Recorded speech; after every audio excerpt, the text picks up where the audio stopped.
Big Z Reviews. The Witcher is a new Netflix series that I was really looking forward to because I am a huge fan of the games. And it really delivers on what I hoped it would be. It's a really excellent show. People call you a monster too. Why not kill them? Because then I am what they say I am. All of our choices draw our destinies closer. If he is out there, there is still hope. So I am a huge Witcher fan, as you might be able to see by two of the statues I have behind me. But I think that The Witcher 3 might be my favorite game of the decade. And I play the other games. I've read 5 of the books. I think it's the first 2 are probably the best because they're more short stories, collected short stories. I think the writing or the translation for the other ones, they're okay. It kind of lost me a little bit. I need to give a shot and read. I bought the other books. I just haven't gone around and reading them. But this one is almost all it's the first 2 short stories, the collected short stories. They took some of the best stories from that and they gathered it into the show, an introduction to these characters. And I think I really loved it. So the creator of the show is Lauren Schmidt.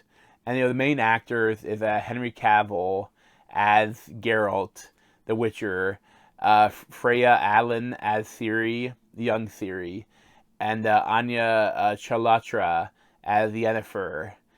And going into, I wasn't sure how I like him. I think that Henry is great. He really embodies that character, and I think that he has to be a fan of the game series because the choices he makes with his voice sound just like the voice actor from the game. And I think, for Freya, she's okay with Ciri. She looks a little goofy, but at the same time, it's meant to be, young Ciri, so it's understandable. They can change how she looks in later seasons. But I think that, Anya Chalotra is the surprising one as Yennefer, but she is great. But, when I first saw the casting, I was like, I don't know about that. But how they do the character, I swear, it's called The Witcher, but this season is almost like her season. And, you see her from the beginning, I know the backstory from the games and the books, but, how they decide to do it, how they show it, with essentially, most witches are deformed in some way, and they're creatures of chaos. But when they become a witch, they change their bodies, and they look perfect, beautiful. And how they did it, when she's a hunchback and with a messed up face, the special effects for that, they look great. And the transformation, you really believe it. And I like a lot of what they do with her character.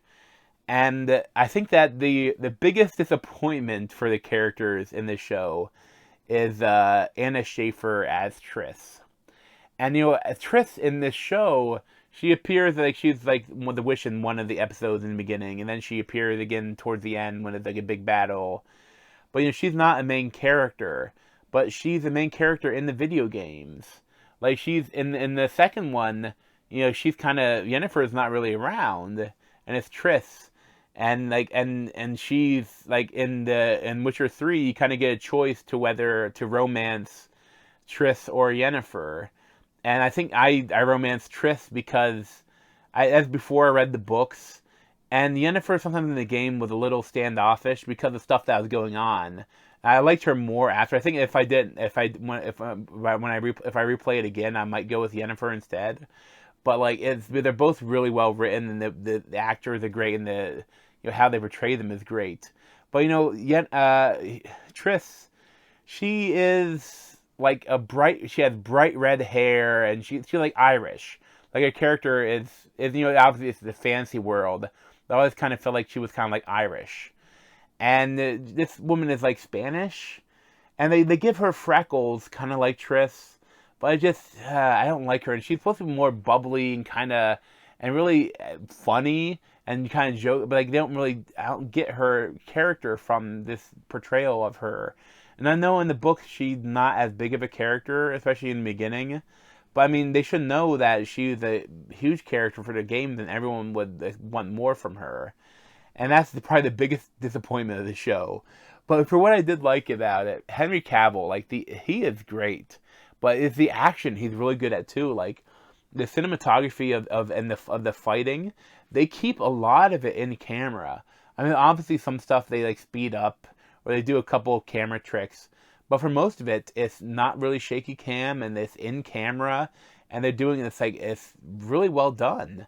And the battle scenes, a lot of them are really good. There, some of them are brutal, but like they're well done. The only thing, again, go get into probably the second biggest problem with the show, and that is the armor of the Nilfgaardians. I don't know what they were thinking. I think they were trying to save money, and they're like, okay, the biggest army is a Nilfgaardian army, and have black armor, so we could make them all have plate armor, or we could do some like we could buy some vinyl and crumple it up, make it look like a weird old ball sack, and throw it on them. I don't even know what it's supposed to be. Is it supposed to be leather armor? Like there isn't never really been leather armor, but like the armor for the Cirilla is good, pretty good. For the other people that fight, it's pretty good, and then their armor is it's laughable. It's honestly, but the swords are good, and they're kind of inspired by some real life swords, but the armor of those Nilfgaardians, oh, that's really bad. And this in the game they have like really cool plate armor, like black and gold. And I mean, I don't know why they couldn't have spent a little bit more money and have more of that, because it's just not good. Also, I think for me, because I know so much about the world, I didn't need that much of an introduction to it. But I think if you haven't been exposed to The Witcher at all, it may be there might be a lot to process in those first couple episodes. There's a lot of weird names and a lot of stuff going on. You don't really know what it is yet. But I think you really give it a shot, and you'll love it. I think if you get more into it, that even if you don't, it takes a little bit. Like the exposition, they don't get enough of it, or some stuff is a little goofy. But it's just so good, and I'm so hopeful for what season 2 can be and what it can do more with this after. Honestly, I just really love this. There's so much great about it. There's a lot of stuff they did is really cool. Again, though, some of the stuff you can see that the budgetary restrictions, probably the most on when they have a dragon. The dragon, oh boy, the dragon does not look good. But a lot of the other monsters look really good. I like a lot of the stuff they did with them. But they need to spend a little bit more money on that dragon. That's bad. But there's so much I love about it, and I would definitely recommend it if you have Netflix. Like, it's a great show. It's like only 8 episodes, but each like around an hour long. But it's a really great time. It's a great fantasy show, and I hope it does, and I think it's doing well. I hope it does well because there's so many other great fantasy books I'd love to see, turn into shows.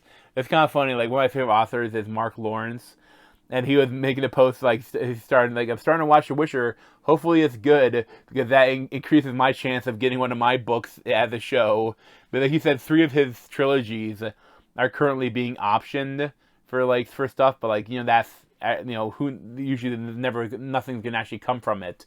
But he's like hoping that if it does well, more people are gonna want to buy fantasy shows and so hopefully I think it will.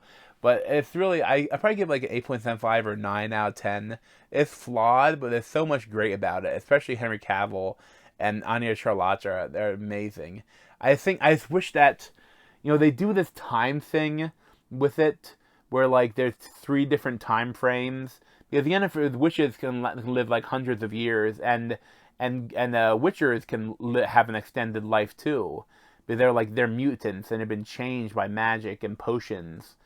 But you have 3 different time frames, and like they mention it back in my day they would imprison women in towers. So it's like they're trying to say, okay, this happened before that. Like at a certain point they catch up to the time. But I think that if they had something scroll on the bottom for like saying what year it was, or helping people to help people understand what was going on, I think would improve the show. But still, it's so good. I just love it. I definitely recommend it. But thanks for watching. Share the place in my head and subscribe to Z over there. Thanks. This has been a Big Z TV show review. Thanks for watching.